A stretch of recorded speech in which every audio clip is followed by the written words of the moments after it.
മാംഗല്യം 23 രചനാവതരണം നന്ദു അച്ചുകൃഷ്ണ. അതുവരെ വലിയ കാര്യമൊക്കെ പറഞ്ഞു നിന്ന അച്ഛൻ പോലും ആ സമയത്ത് അവനെ പ്രതീക്ഷിക്കാത്തതിന്റെ ഞെട്ടലിനപ്പുറം ചെറിയൊരു ഭയത്തിലായിപ്പോയി. ഇതേ സമയം മുന്നിൽ നിൽക്കുന്നവളെ മാത്രം നോക്കിക്കൊണ്ടാണ് ഹരി പടി കയറി മുകളിലേക്ക് ചെന്നത്. ഈ നേരം വരെ മനസ്സിനെ അസ്വസ്ഥമാക്കിക്കൊണ്ടിരുന്നത് കരഞ്ഞു കലങ്ങിയ കണ്ണുകളുമായി ഓടിപ്പോയ ഇവളുടെ രൂപമാണ്. ആവശ്യമില്ലാതെ ഓരോന്ന് പറഞ്ഞവളെ കരയിച്ചു എന്ന് സ്വന്തം മനസാക്ഷി തന്നെ ഈ നേരം വരെ കുറ്റപ്പെടുത്തിക്കൊണ്ടിരിക്കുകയായിരുന്നു. അത്രയും തന്റെ മനസ്സിനെ അസ്വസ്ഥമാക്കിയവളാണ് ഇപ്പോൾ തൊട്ടു മുന്നിൽ. ഇതേ സമയം അവന്റെ മുന്നിൽ നിന്നും എങ്ങനെ രക്ഷപ്പെടും എന്ന ചിന്തയിലായിരുന്നു മണിക്കുട്ടിയും. അകത്തേക്ക് ചെന്നവൻ അച്ഛന്റെ മുന്നിലേക്ക് ചെന്ന് നിന്നതും ആ മുഖത്ത് നോക്കി. കൈമളി മാഷ് പക്ഷെ ചിരിക്കാൻ ശ്രമിച്ചതാണ് അതൊരുമാതിരി കോക്കറി പോലെയായി. ഇവളെന്താ ഇവിടെ? ഇടതുവശത്ത് നിൽക്കുന്നവളെ ഒന്ന് നോക്കുക പോലും ചെയ്യാതെ മാഷിനോടായിരുന്നു ചോദ്യം. അത് പിന്നെ ജീരകം വാങ്ങാൻ വന്നതാണ്. എന്താ? അങ്ങനെ ഒരു മറുപടി പ്രതീക്ഷിക്കാത്തവൻ ഞെട്ടിക്കൊണ്ട് അയാളുടെ മുഖത്തേക്ക് നോക്കി. ഏതാണ്ട് അതേ ഞെട്ടല് തന്നെയായിരുന്നു അവളിലും. എടാ, അപ്പുറത്തെ ഈ അവിയലുണ്ടാക്കി, അതിൽ നല്ല ജീരകം ചതച്ചിടണ്ടേ? സീത നോക്കിയപ്പോൾ അവിടെ അത് തീർന്നു. അപ്പൊ പിന്നെ ഈ കൊച്ചിനെ എന്റെ അടുത്തേക്ക് അത് വാങ്ങിക്കാൻ വിട്ടതാണ്. അവന്റെ കണ്ണിൽ നോക്കി ഒരു മനസാക്ഷിക്കുത്തുമില്ലാതെ നുണ പറയുന്ന ആളെ ഇത്തവണ മണിക്കുട്ടിയാണ് ഞെട്ടി അമ്പരപ്പോടെ നോക്കിയത്. കൂടുതലൊന്നും ചോദിക്കാതെ അവനൊന്ന് മൂളിക്കൊണ്ട് അകത്തേക്ക് പോയി. എന്റെ ദൈവങ്ങളെ, ഞാൻ കരുതി പെട്ടുപോയെന്ന്. നെഞ്ചിൽ കൈവച്ച് ആശ്വാസം പോലെ നോക്കുന്ന ആളെ അവൾ കുറച്ചുകൂടി അടുത്തേക്ക് ചെന്ന് നോക്കി. നിമിഷ കവി എന്ന് ഞാൻ കേട്ടിട്ടുണ്ട്, പക്ഷെ നിമിഷ നുണയനെ ആദ്യമായാണ് കാണുന്നത്. അവള് കയ്യും കൂപ്പി പറഞ്ഞതും അയാള് ഉറക്കെ ചിരിച്ചുപോയി. അതെ, പതുക്കെ, അകത്തുള്ള രാവണൻ കേൾക്കണ്ട. നീയൊന്ന് പോയടി. എന്റെ മോൻ രാവണനൊന്നുമല്ല, വെറും പാവമാണ്. ഇനിയിപ്പോൾ അവനൊരു രാക്ഷസനാണെങ്കിൽ പോലും എനിക്ക് അവനെ ഒരു പേടിയുമില്ല. ഉവ്വ, ഞാനത് കണ്ടായിരുന്നു. താൻ പറഞ്ഞത് ഇഷ്ടപ്പെടാതെ ഈഗോ കാണിച്ചു പറയുന്ന ആളെ അതുപോലെ തളർത്തിക്കൊണ്ടുള്ള മറുപടിയായിരുന്നു മണിക്കുട്ടിയുടെ. ഇതേ സമയം അകത്തേക്ക് പോയവന്റെ മനസ്സിൽ മണിക്കുട്ടിയുടെ മുഖമായിരുന്നു. അവളെ കാണുന്നതും സംസാരിക്കുന്നതും ദേഷ്യമാണെന്ന് അവൾക്ക് കൂടി മനസ്സിലാവാൻ വേണ്ടിയാണ് ചോദ്യങ്ങളെല്ലാം അച്ഛനോട് മാത്രമാക്കിയത്. ആ നേരത്ത് തന്നെയും അച്ഛനെയും മാറി മാറി നോക്കിയ പെണ്ണിന്റെ മുഖം. എന്തായാലും അവളിവിടെ വന്നത് ജീരകവും തേങ്ങയൊന്നും വാങ്ങാനല്ല, പിന്നെന്തിനാവും? അലട്ടുന്ന ചിന്തകളോടെ അവൻ തലേന്ന് ഹെഡ് മാസ്റ്റർക്ക് കൊടുക്കാൻ വേണ്ടി എഴുതി വെച്ചിരുന്ന പേപ്പർ നോട്ടുമായി പുറത്തേക്കിറങ്ങി. ദാഹം തോന്നി ഹാളിലെ ജഗ്ഗിൽ നിന്ന് വെള്ളം കുടിക്കാൻ വേണ്ടി തുടങ്ങിയപ്പോഴാണ് അതിനോട് ചേർന്ന് ടേബിളിൽ ഒരു പാത്രം ഇരിക്കുന്നത് കണ്ടത്. ഇതുവരെ വീട്ടിൽ കാണാത്ത പാത്രം അവൻ മെല്ലെ തുറന്നതും കാണുന്നത് പാതി തീർന്നിരിക്കുന്ന അവിയലാണ്. അവന്റെ കണ്ണുകൾ ചുരുങ്ങി. തുറന്ന പാത്രത്തിൽ നിന്നും വന്ന വാസനയിൽ അവന്റെ കണ്ണുകൾ വിടർന്നെങ്കിലും ഇതെവിടെ നിന്ന് വന്നു എന്നുള്ള ചോദ്യത്തിൽ അവന്റെ മനസ്സിലേക്ക് ആദ്യം വന്നത് അവളുടെ മുഖമാണ്. അവൻ അത് എടുത്ത പോലെ താഴേക്ക് വെച്ചു. വെള്ളം കുടിക്കുമ്പോഴും അതിന്റെ വാസന പിന്നെയും മൂക്കിലറിഞ്ഞു. അവസാനം മനസ്സ് സമ്മതിക്കാതെ അതിത്തിരി രുചി നോക്കാൻ തന്നെ അവൻ തീരുമാനിച്ചു. അങ്ങനെ അവൻ അറിയാതെ തന്നെ അതിന്റെ ഒരറ്റത്തു നിന്നും ഇത്തിരി എടുത്ത് നാവിലേക്ക് വെച്ചു ഹരി. തലേന്ന് താൻ അറിഞ്ഞ രുചി. അമ്മ. അവൻ കണ്ണുകൾ രണ്ടും ഇറുക്കിയടച്ചു. ഇതേ സമയം പുറത്തൊരുവൾ വീട്ടിലേക്ക് പായാനുള്ള തിരക്കിലായിരുന്നു. അകത്തേക്ക് കയറിപ്പോയൻ തിരിച്ചു വരുന്നതിന് മുന്നേ എങ്ങനെയെങ്കിലും അവിടെ നിന്നൊന്ന് രക്ഷപ്പെടണം എന്നുള്ള ചിന്തയിൽ പെണ്ണ് അദ്ദേഹത്തിനോട് പറഞ്ഞുകൊണ്ട് ഇറങ്ങുന്ന നേരത്താണ് ഹരി പുറത്തേക്ക് ഇറങ്ങി വന്നത്. പിടിച്ചു കെട്ടിയ പോലെ അവളുടെ കാലുകൾ ഉറഞ്ഞുപോയി. നീ എന്തേലും എടുക്കാൻ മറന്നിട്ടാണോ ചെറുക്കാ വന്നേ? ഒന്നും സംഭവിക്കാത്ത പോലെയുള്ള ചോദ്യമായി അയാൾ അവന്റെ മുഖത്ത് നോക്കിയതും ചെക്കന്റെ മുഖം കടുത്തിരിക്കുന്ന കണ്ട് അയാളുടെ നെറ്റി തുളിഞ്ഞു. ചേടാ, ഇവ മിക്കവാറും ഈ കൊച്ചിനെ ചീത്ത പറഞ്ഞേ വിടുവെന്നാ തോന്നുന്നേ. പക്ഷേ അകത്തേക്ക് കയറിപ്പോയപ്പോൾ ഇവൻ ഇത്രയും ദേഷ്യമൊന്നും മുഖത്തില്ലായിരുന്നല്ലോ. ഇതിപ്പോ എന്തു പറ്റിയതാ? ആലോചിച്ച് തീർന്നില്ല. അപ്പോഴാണ് അവളുടെ കണ്ണുകൾ അവന്റെ ഇടത്തെ കയ്യിലിരിക്കുന്ന ഫയലിലേക്കും വലത് കൈയിലെ നീല കളറിലുള്ള പാത്രത്തിലേക്കും പോയത്. വെള്ളിടി വെട്ടിയ പോലെ ആയിപ്പോയി അയാൾക്ക്. അവിയലും വായിലിട്ട് മണിക്കുട്ടിയോട് കാര്യം പറഞ്ഞുകൊണ്ടിരിക്കുന്നതിലാണ് മൊബൈൽ ബെല്ലടിക്കുന്ന സൗണ്ട് കേട്ടത്. അതെടുക്കാൻ വേണ്ടി അകത്ത് കയറിപ്പോയ സമയത്ത് കയ്യിലിരുന്ന പാത്രം എടുത്ത് സൈഡിലെ ടീപ്പോയ്ക്ക് മുകളിലേക്ക് വെച്ചു. അയാളെ പോലെ തന്നെ അവന്റെ കയ്യിലിരുന്ന പാത്രത്തിലേക്ക് നോക്കി അവളും വിയർക്കാൻ തുടങ്ങി.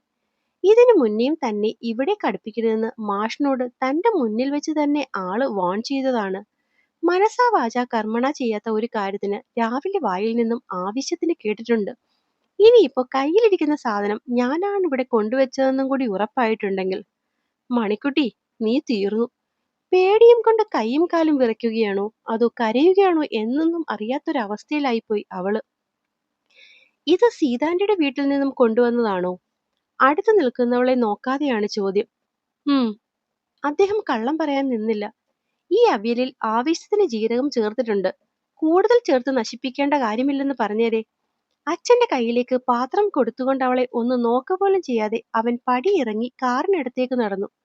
ഇന്നലത്തെ കറിയുടെ രുചിയും ഇന്നത്തെ രുചിയും ഒന്നാണെന്ന കാര്യത്തിൽ സംശയമില്ല. ആകെ ഇനി അറിയേണ്ടത് അതുണ്ടാക്കിയത് ആരാണെന്ന് മാത്രമാണ്. സീതാന്റിയാണെന്നാണ് ഇന്നലെ അച്ഛൻ പറഞ്ഞത്. അതിൽ സംശയവും തോന്നിയില്ല. പക്ഷെ ഇന്നിപ്പോൾ രണ്ടുപേരും കൂടി ഒരുമിച്ച് നിൽക്കുന്ന കാണുമ്പോൾ, ആന്റിക്ക് വയ്യെന്നല്ലേ പറഞ്ഞത്? അപ്പൊ പിന്നെ ഫുഡ് ഉണ്ടാക്കാനുള്ള ചാൻസ് കുറവായിരിക്കും. അങ്ങനെയെങ്കിൽ ഇതൊക്കെ ഉണ്ടാക്കുന്ന ആള്? ഇടത്തേക്ക് ചരിച്ച് കാർ അവൻ പെട്ടെന്ന് സൈഡ് ബ്രേക്ക് ഇട്ടൊന്ന് നിർത്തി. ഇവളായിരിക്കും. ഉറപ്പിക്കാൻ കഴിയാത്ത സംശയത്തിന്റെ ദൃഷ്ടിയിൽ അവൻ ഒന്നുകൂടി കാറിന്റെ സൈഡ് മിററിൽ കൂടി വാതിലിൽ നിൽക്കുന്നവളെ നോക്കി. ഇത്തവണ അവനെ ഒളികണ്ടിട്ട് നോക്കിയവളുടെ കണ്ണുമായി അത് കൊരുക്ക തന്നെ ചെയ്തു. മുത്തശ്ശ, ചിണുങ്ങിക്കൊണ്ടുള്ള ശബ്ദം കേട്ടാണ് മാഷിന്റെയും അവളുടെയും ശ്രദ്ധ കാറിൽ നിന്നും മാറി അകത്തേക്കായത്. കുഞ്ഞെഴുന്നേറ്റെന്ന് തോന്നുന്നു മാഷേ. പറയുന്നതിനൊപ്പം തന്നെ അവൾ മാഷിനെ കടന്ന് അകത്തേക്ക് പാഞ്ഞു. അപ്പോഴേക്കും അവിടെ ഒരാൾ കരയാൻ തുടങ്ങിക്കഴിഞ്ഞിരുന്നു. മുറി അറിയാത്തതുകൊണ്ട് തന്നെ ഒന്ന് ചെവി വട്ടം പിടിച്ചവൾക്ക് കുഞ്ഞിന്റെ കരച്ചിൽ കേട്ടതും ആ ദിക്കിലേക്ക് അവൾ പിന്നെ ഓടുകയായിരുന്നു. ഹാളിന്റെ ഇടതുവശത്തെ പാതി ചാരിയ മുറി തുറന്നുകൊണ്ട് അവൾ അകത്തേക്ക് കയറുമ്പോൾ കാണുന്നത് കട്ടിൽ നിന്നും ഇറങ്ങാൻ പാടുപെട്ടുകൊണ്ട് കരയുന്ന കുഞ്ഞിനെയാണ്. ഓടിപ്പോയി കുഞ്ഞ് താഴേക്ക് കാല് വെക്കും മുന്നേ അവൾ വാരിയെടുത്തിരുന്നു. മുത്തശ്ശാ, കരയില്ലേടാ പൊന്നെ. തോളിലേക്ക് കൈയിട്ട് വട്ടം ചുറ്റിപ്പിടിച്ച് മുത്തശ്ശനാണെന്ന് പറഞ്ഞ് കരയാൻ പോയവളെ പിന്നിൽ തട്ടി ആശ്വസിപ്പിക്കുമ്പോൾ അവളും വെപ്രാളപ്പെടുകയായിരുന്നു. നാ സ്വപ്നം കണ്ടു മുത്തശ്ശ. അതി വിച്ചു വന്ന് എല്ലാരെയും തിന്നു. പൂനെയും തിന്നു മുത്തശ്ശ. പൂ മരിച്ചുപോയി. വലിയ വായിലെ കരഞ്ഞുകൊണ്ട് പരാതി പോലെ പറയുന്നതൊക്കെ കേട്ടിട്ട് എന്ത് ചെയ്യണമെന്നറിയാതെ നിൽക്കുന്ന മണിക്കുട്ടിയുടെ അടുത്തേക്ക് വന്ന് കൈമളി മാഷ് കുഞ്ഞിനെ കയ്യിലേക്ക് വാങ്ങി. ആ, പോട്ടെ പോട്ടെ, മുത്തശ്ശന്റെ കുഞ്ഞ് കരയണ്ട. ആ വിച്ചു മുത്തശ്ശന്റെ ചക്കരെ തിന്നിട്ടില്ല കേട്ടോ. നോക്കിക്കേ, മുത്തശ്ശന്റെ ചക്കരെ ജീവനോടെ തന്നെ ഉണ്ടല്ലോ. അവളുടെ കയ്യിൽ പിടിച്ചു കുലുക്കി പറയുമ്പോഴും പെണ്ണ് കണ്ണു തുറന്നിട്ടുണ്ടായിരുന്നില്ല. ഇല്ല, ഞാൻ ചത്തുപോയി. കരച്ചിൽ നിർത്താതെ വലിയ വായിലെ കരയുന്നവളെ കണ്ട് എങ്ങനെയാ കരച്ചിൽ നിർത്തും എന്നുള്ള വെപ്രാളത്തിൽ മണിക്കുട്ടി നിന്നപ്പോൾ കുഞ്ഞി പെണ്ണ് പറയുന്നത് കേട്ട് ചിരിച്ചു നിൽക്കുന്ന കൈമൾ മാഷിനെയാണ് അവൾ കാണുന്നത്. ഓക്കെ, സമ്മതിച്ചു. പക്ഷേ മുത്തശ്ശന്റെ ചക്കര കണ്ണൊന്ന് തുറക്കടാ. എന്നിട്ട് മുത്തശ്ശനെ ഒന്ന് നോക്കിയേ. നോ, നാം തുയക്കില്ല. വിച്ചു വരും. ഇല്ലടാ പൊന്നെ, ഒരു വിച്ചിനും മുത്തശ്ശന്റെ രാജകുമാരിയെ കൊടുക്കില്ലല്ലോ. ഞാനേ ബാൽവീറിനെ പുറത്തു നിർത്തിയിട്ടുണ്ട്. ബാൽവീർ എല്ലാ വിച്ചിനെയും ഡിഷും ഡിഷും വെച്ച് അകത്തോട്ട് പറത്തിക്കളയും. അതുകൊണ്ട് മുത്തശ്ശന്റെ കുഞ്ഞ് കണ്ണു തുറന്നേ. അത് കേട്ടതും കുഞ്ഞിപ്പെണ്ണ് മുത്തശ്ശന്റെ കഴുത്തിൽ നിന്നും മെല്ലെ തലപൊക്കി. ഒപ്പം ആ കണ്ണു തുറന്ന് നോക്കി. സത്യം? കുഞ്ഞി കൈകൾ അദ്ദേഹത്തിന് നേരെ നിവർന്നു വന്നു. സത്യം. അല്ലേ തന്നെ മുത്തശ്ശന്റെ പൊന്നിനോട് കള്ളം പറയുമോ? സംശയമുണ്ടെങ്കിൽ മണിക്കുട്ടി ആന്റിയോട് ചോദിച്ചു നോക്ക്. തൊട്ടു മുന്നിൽ നിൽക്കുന്ന മണിക്കുട്ടിയെ ചൂണ്ടി കൈമൾ മാഷ് പറഞ്ഞതും കുഞ്ഞിന്റെ നേട്ടം അവൾക്ക് നേരെയായി. ശക്തിയായിട്ടും ബാൽവീർ എല്ലാരെയും കൊല്ലിയോ? സംശയത്തോടെയാണ് ചോദ്യം. പക്ഷെ അവളുടെ ചോദ്യം മനസ്സിലാവാത്തത് കൊണ്ട് തന്നെ മണിക്കുട്ടിക്ക് പെട്ടെന്ന് ഉത്തരം വന്നില്ല. കൊന്നു എന്ന് പറ മോളെ. കൈമൾ മാഷ് പറഞ്ഞതും അവള് പെട്ടെന്ന് തലകുലുക്കി. ഇല്ലേലും നിച്ചറിയായിരുന്നു ബാൽവി എന്നെ രക്ഷിച്ചുന്ന്. എന്താന്നറിയോ? അവൾ മണിക്കുട്ടിയെ നോക്കി ചോദിച്ചതും പെണ്ണ് അറിയില്ല എന്ന പോലെ തല വിലങ്ങനെ ആട്ടി. ശോ, ഈ മണിച്ചുട്ടിക്ക് ഒന്നും അറിയില്ല അല്ലേ മുത്തശ്ശ? ആന്നേ, ഒക്കെ അറിയാവുന്നത് മുത്തശ്ശന്റെ രാജകുമാരിക്ക. വല്ലാത്തൊരു തലയാട്ടിലോടെ അദ്ദേഹം അവളെയും ശരിവെച്ചുകൊണ്ട് മുത്തശ്ശൻ മുറിക്ക് പുറത്തേക്ക് വന്നതും മണിക്കുട്ടിയും ഒപ്പം ചെന്നു. ബാൽവി സൂപ്പർ ഹീറോയാ. ബാൽവിക്ക് കുഞ്ഞുങ്ങളെ ഇട്ടവാ. ഞങ്ങൾക്കറിഞ്ഞ ബാൽവിക്ക് ബെസ്സും വരും. അപ്പോ ഞങ്ങൾക്ക് അറിയുന്നവരെ ബാൽവി ഡിഷും ഡിഷും വെക്കും. ഇത്തിരി മുന്നേ വരെ മുത്തശ്ശന്റെ തോളിലിരുന്ന് കരഞ്ഞവൾ വലിയ എന്തോ കാര്യം പറഞ്ഞ് മനസ്സിലാക്കി കൊടുക്കുന്ന പോലെ ഡൈനിങ് ടേബിളിന്റെ മുകളിൽ ഇരുന്നു കൊണ്ട് തൊട്ടപ്പുറത്ത് നിൽക്കുന്ന മണിക്കുട്ടിക്ക് കഥ മുഴുവനും പറഞ്ഞു കൊടുത്തു. ഇതേ സമയം കുഞ്ഞിപ്പെണ്ണ് തന്നോട് സംസാരിച്ചതിന്റെ സന്തോഷത്തിലായിരുന്നു മണിക്കുട്ടി. അന്ന് തന്നെ ഇഷ്ടമല്ല എന്ന് പറഞ്ഞ് വഴക്ക് കൂടിപ്പോയ മോള് ഇനി തന്നെ കാണുമ്പോൾ പിണങ്ങി നടക്കുമോ എന്നുള്ള ഭയത്തിൽ ശരിക്കും ഉറക്കം പോലും ഉണ്ടായിരുന്നില്ല. പക്ഷേ ഇപ്പോ അവൾ സംസാരിക്കുന്ന കേട്ടാൽ അങ്ങനെ ഒരു സംഭവം തങ്ങളുടെ ജീവിതത്തിൽ നടന്നിട്ടുണ്ടോ എന്ന് പോലും സ്വയം സംശയം തോന്നും. അതുപോലെ ആയിപ്പോയി മണിക്കുട്ടിക്ക്. അവളെ ടേബിളിന് മുകളിലിരുത്തി മണിക്കുട്ടിയോട് നോക്കാൻ ഏൽപ്പിച്ച് അകത്തേക്ക് പോയ മാഷ് കയ്യിൽ ഒരു കുപ്പി പാലുമായിട്ടാണ് തിരിച്ചു വന്നത്. ഇനി ഈ പാല് കുടിച്ചിട്ട് നമുക്ക് മണിക്കുട്ടിക്ക് ബാക്കി കഥ പറഞ്ഞു കൊടുക്കാം, അല്ലേ? നിച്ച് പാല് വേണ്ട മുത്തശ്ശ. അയ്യോ, അങ്ങനെ പറയല്ലേ ചക്കരെ. മുത്തശ്ശന്റെ രാജകുമാരി ഒരു ഇച്ചിരി പാല് കുടിച്ചേ, അല്ലെങ്കിൽ ബാൽവി പിണങ്ങുമേ. ആരാ മാഷെ ഈ ബാൽവി? കൗതുകമടക്കാൻ വയ്യാതെ ഒരുവൾ മെല്ലെ ചോദിച്ചു. അത് ഈ കൊച്ചു ടി വിയിൽ വരുന്ന ഒരു സൂപ്പർ ഹീറോയാ മോളെ. ഇപ്പൊ കുറെ ദിവസമായി ഇവള് 24 മണിക്കൂറും അതിന്റെ പിന്നാലെയാ. അതിനെ പറ്റിയാ ഈ പറയുന്നതൊക്കെ. നേരവും കാലവും നോക്കാതെ അത് കണ്ടിപ്പോ ദിവസവും ഈ ജാതി കരച്ചിലും ബഹളവും ഒക്കെ ആയിട്ട് ആള് എഴുന്നേൽക്കുന്നത്. അത് കാരണം അതുപോലത്തെ സ്വപ്നങ്ങളൊക്കെയാണ് അവൾക്ക് വരുന്നത്. എങ്കിൽ പിന്നെ അതുപോലത്തെ ഒന്നും കുഞ്ഞിനെ കാണിക്കാതിരിക്കുന്നതല്ലേ മാഷെ നല്ലത്? വല്ലാത്തൊരാദിയോടെ മണിക്കുട്ടി ചോദിച്ചു. 3-4 തവണ ഇങ്ങനെ വന്നപ്പോൾ ഹരി പിന്നെ അത് കാണിക്കല്ലേന്ന് എന്നോട് പറഞ്ഞിരുന്നു. ഇപ്പൊ കുറച്ചു ദിവസമായി ഞാൻ കാണിക്കുന്നില്ലായിരുന്നു മോളെ. പക്ഷെങ്കിൽ ഈ പനി വന്നതിന് ശേഷം ഒക്കെ തന്നെ ഭയങ്കര നിർബന്ധമാണ്. ഇവളെയാണെ കരയിച്ചാൽ അപ്പൊ വിമ്മിഷ്ടം തുടങ്ങും. അതുകൊണ്ട് ഇപ്പോൾ തൽക്കാലം ഞാനും ഹരിയും കണ്ണടച്ചിരിക്കുകയാണ്.